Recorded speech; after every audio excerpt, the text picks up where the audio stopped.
Gentlemen,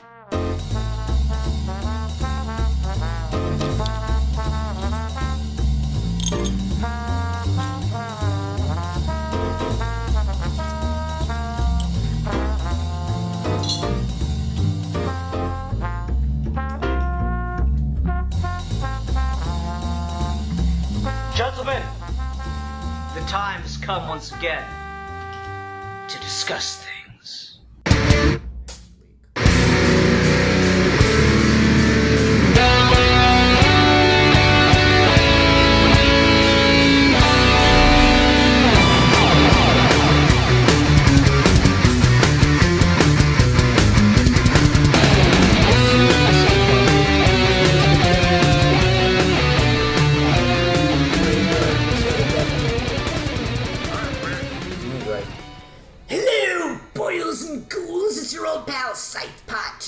Joining me today is the real Maggot.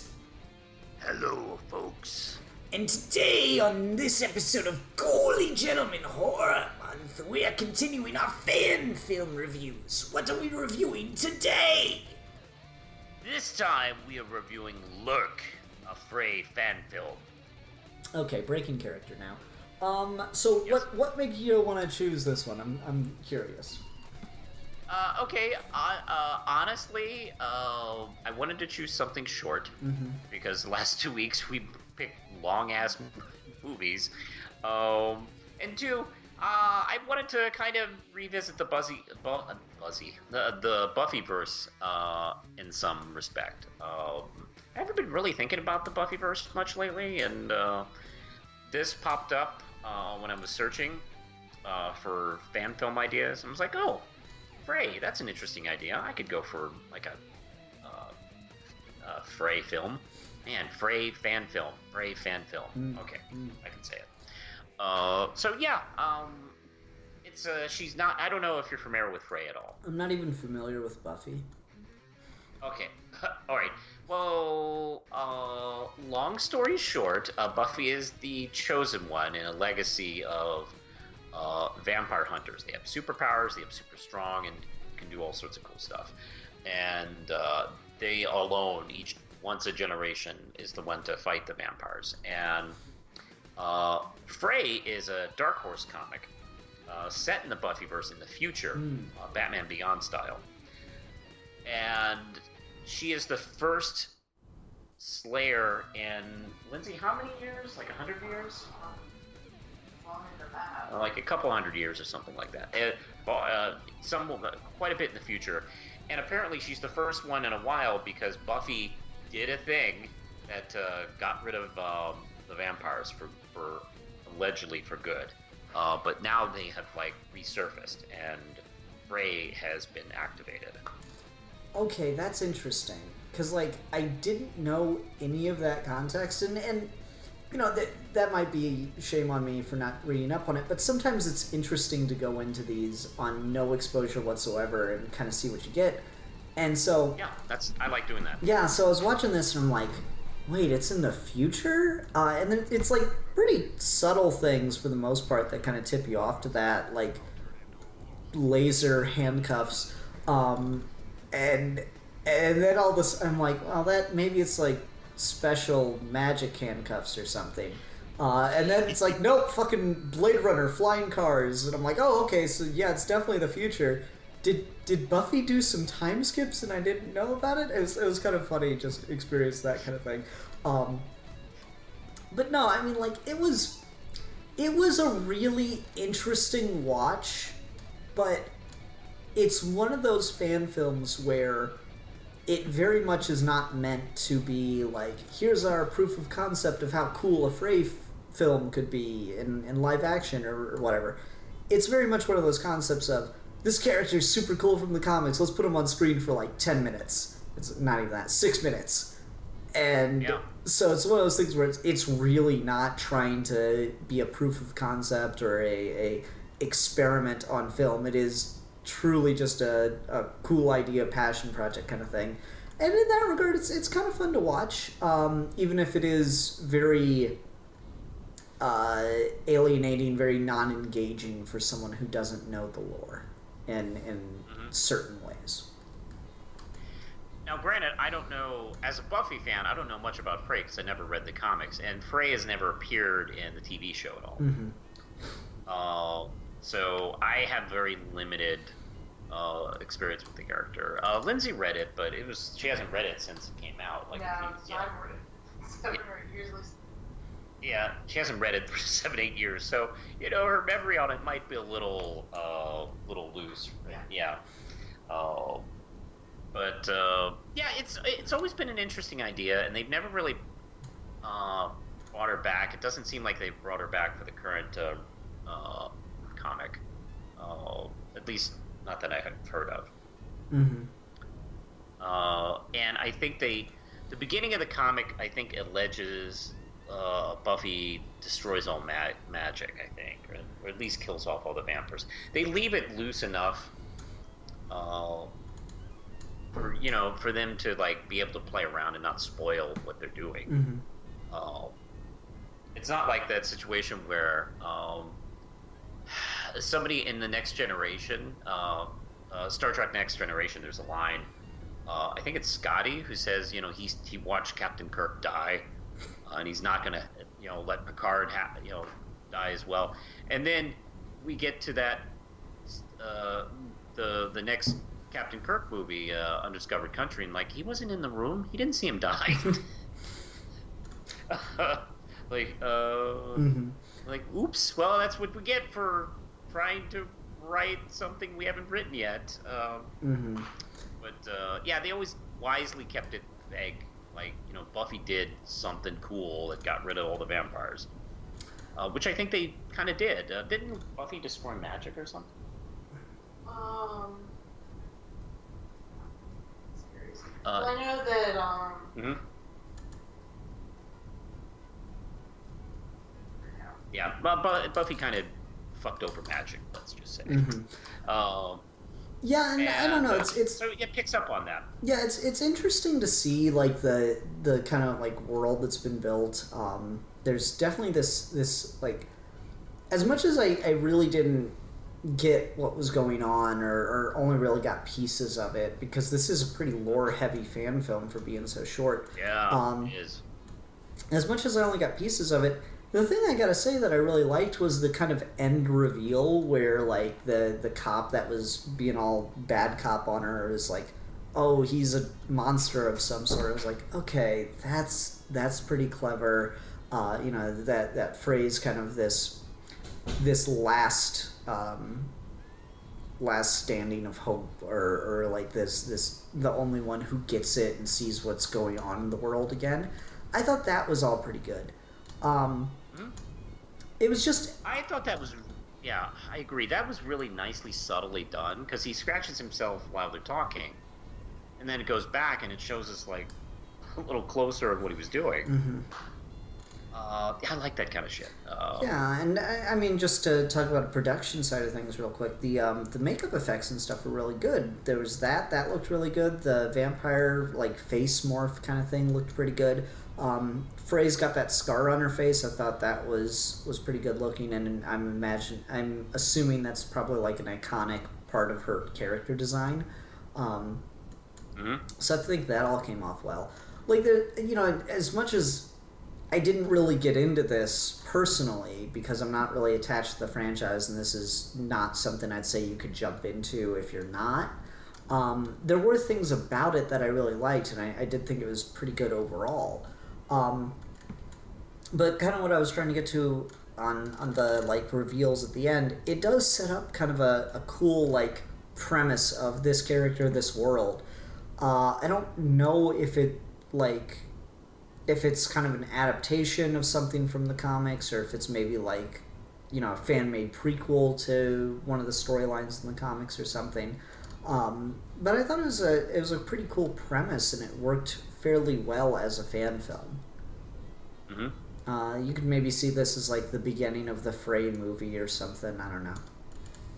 Yeah, it almost seems like, I don't know, you said it wasn't like a proof of concept. It almost did seem like it. Like, to the point where I remember the first time watching it, I was like, oh shit, did I watch like the preview trailer version that they like put out first before the real like long film. Like, oh no, did I send the wrong thing to Ian? It's like, no, this is the film they made. So like there's a couple of scenes where it feels like it's a clip show of a longer episode or film that they had made, but no, I mean it's basically what they shot. Yeah, when I say proof of concept, I think more like the Portal fan film, where it's just like it's really, really just basic Portal. Like, this is how the rules of Portal work, and this is kind of the creepy vibe of Portal. But you don't have to know any of that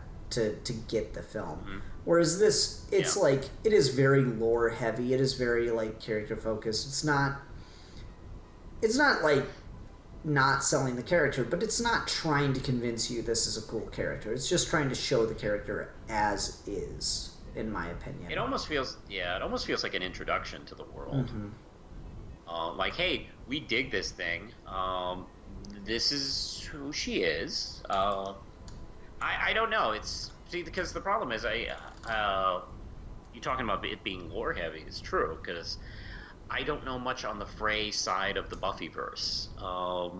So I'm kind of just as lost with her as kind of anybody who's never even seen Buffy. Yeah, and there's the sister that's a cop kind of thing. There's the like clubs and her Fray's history of confrontations with authorities and stuff like that. That's all kind of delivered in dialogue, and it's like it's giving you a lot of information about her character background and the kind of person she is and how she fits in this world, And you know what? I can't help but notice, like, once again, we've returned to the trope of fan films that use interrogations. Yep. As a way of, like, going through all that dialogue, going through all that backstory and explaining exposition. So yeah, it's a good cheap way to do it, which I can see why so many fan films do it. Why so many films do it? Shit. Yeah. Well, I mean, to be honest, like, I know I'm sounding facetious, but I mean, it works for a reason. Mm-hmm. It's usually, when done well, very cool. No, I definitely agree with that. So I don't know. It's kind of this is one of those things where I feel I don't really have a ton to say about it, which is unfortunate because we're not even halfway through the episode.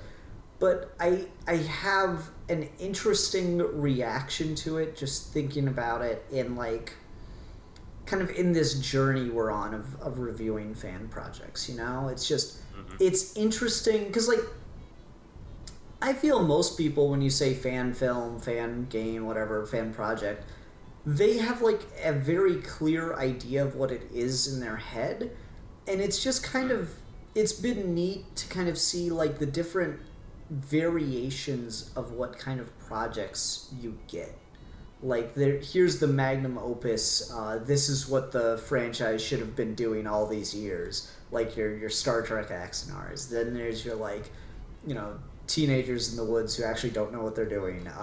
There's a wide variety of those things, and like this just feels, I've just seen it a lot now. I've seen these kinds of things quite a bit now, and so it's just one of those things where I'm like, yep, I can immediately place this, and it's one of those things where I don't quite think you can get 100% into it if you're not into Buffy, or in particular if you're not into Fray, but if you like this kind of thing, it's actually really cool, and it can be really fun, and you can go like, oh, this character's here, and oh, this is happening, and oh, she's connecting the dots of the world, or whatever's going on. I think that's all really cool and kind of just fun, and it's I don't know, it's that feeling of getting to see something through someone else's eyes, And they were very much promoting like their own stuff at the end, which is in the credits, and which was smart because this does almost seem like almost so much of it not as in-depth like explanation of phrase. It also is a kind of show-off piece for what they can do. Like, I'd be willing to watch some of their other short films. with this kind of like production value and enthusiasm.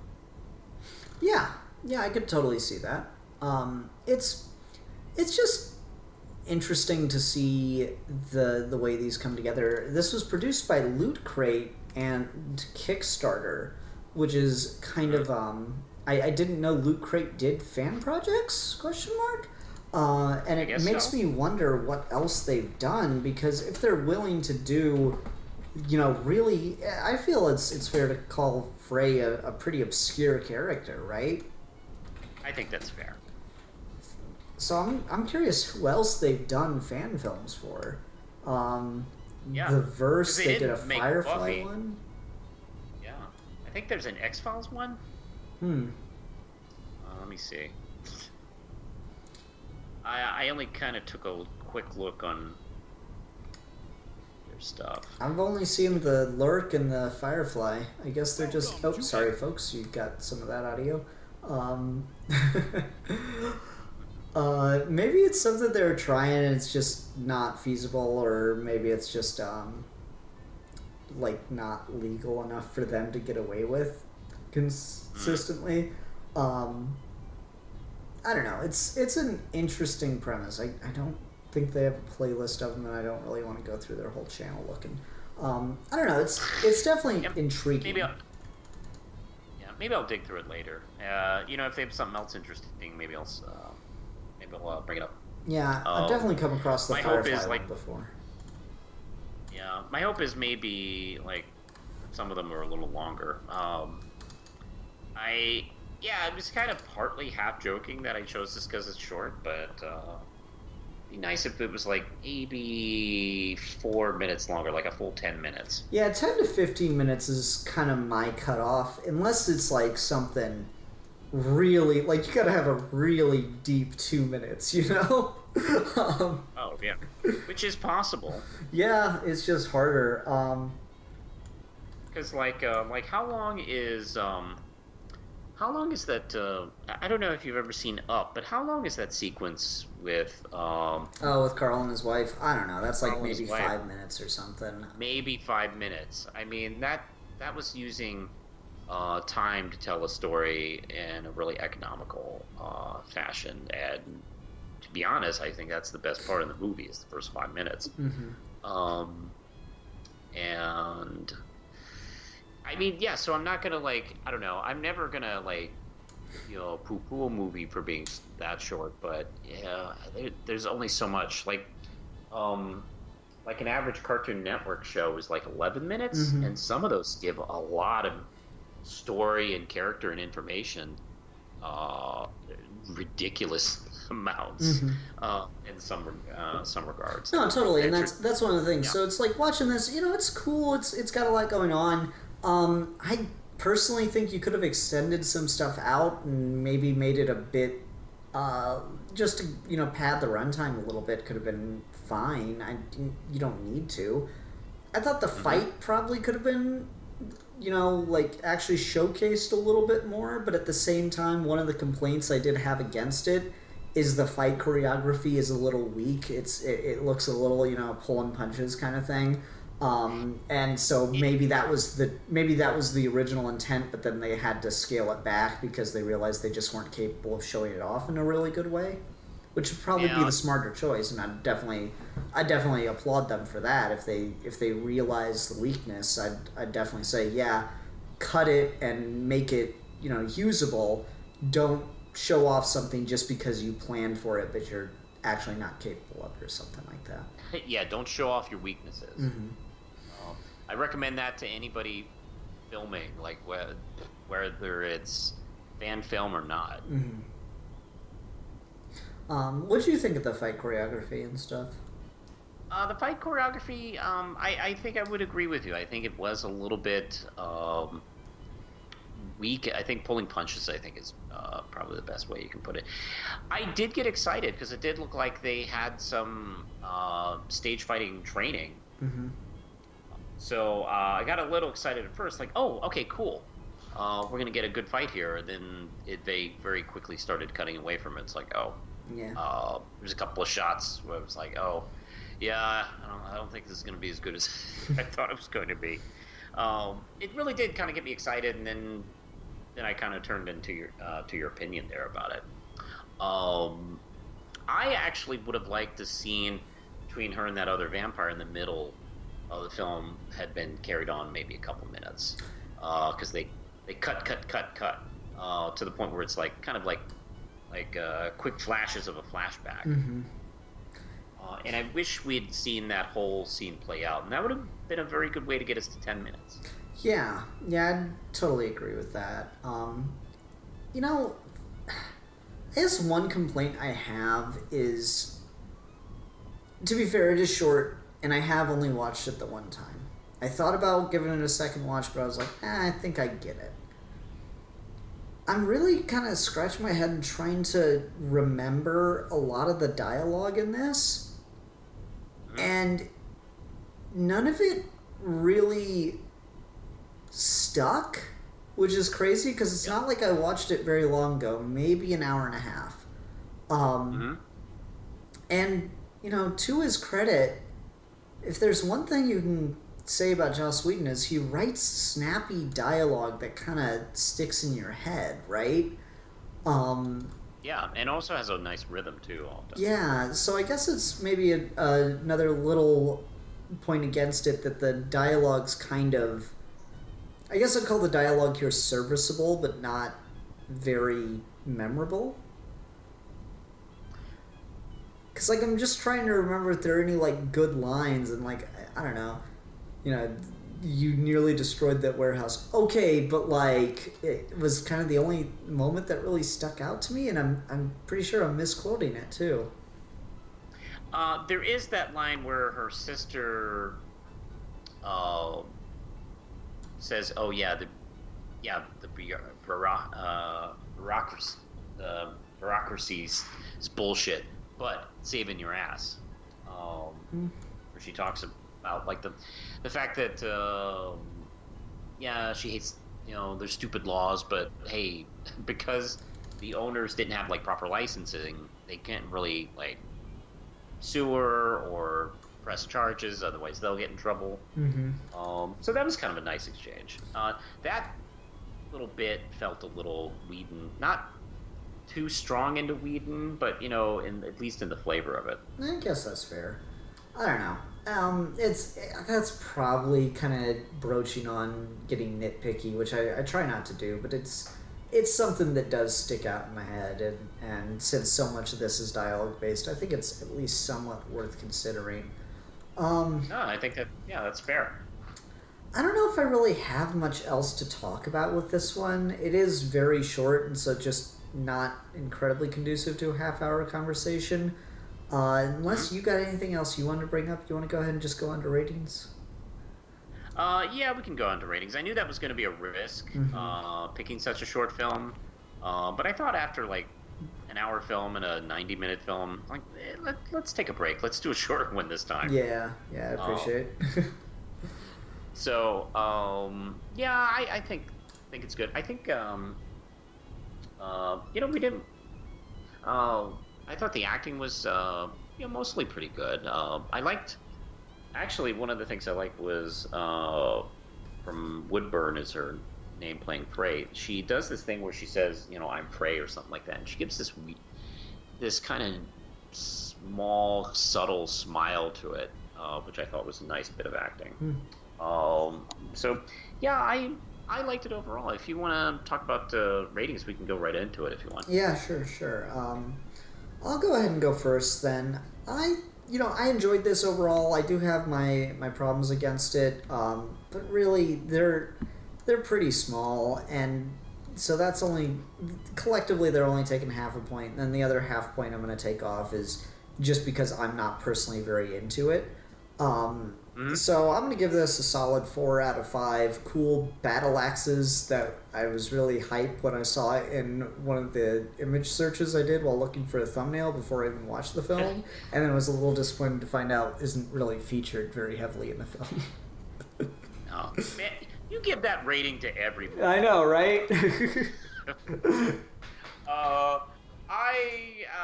I I liked it overall. I think the acting, the technical filmmaking here is very good. It's a fun little tribute to Fray. I think my biggest complaint is it's just a little too short. Like maybe 5-10 more minutes, and we could have had a fun solid film. But other than that, I probably wouldn't give it anything stronger than maybe 3.5 laser future handcuffs. Nice. Alrighty. Well, next week will be our last horror fan film for the... No! I know! We have to decide if we're going to try and do historical fan films again. That was a real bitch last year. Let's not? Okay. Can I vote? Let's no. I vote no. You were like, oh no, we can do it, and then you started looking like, oh, this is difficult. So our last horror fan film, this is one of the ones that when I'm scrolling and looking for fan films, I'm like, oh yeah, maybe we could talk about that, and I'll put it in my watch later. This one's 7 minutes, so we might run into the same problem we did this week. But I've had this in my watch later for at least a year, if not longer, and I just kind of want to get it out of there, so I want to talk about this. This is called Dexter: The Early Years, a fan-made film by Sawyer Hartman. This is uploaded in 2013, and yeah, it's a Dexter from Showtime fan film, so should be interesting to see, and I figure it fits with the horror vibe, what the serial killer that kills serial killers. Seemed horror-esque to me, so we'll go for that and see how it turns out. Anyway, ladies and gentlemen, Until next time, I'm Scythe Part 2. And I'm the real maggot. And we are your ghouly gentlemen. And we will be dissecting things.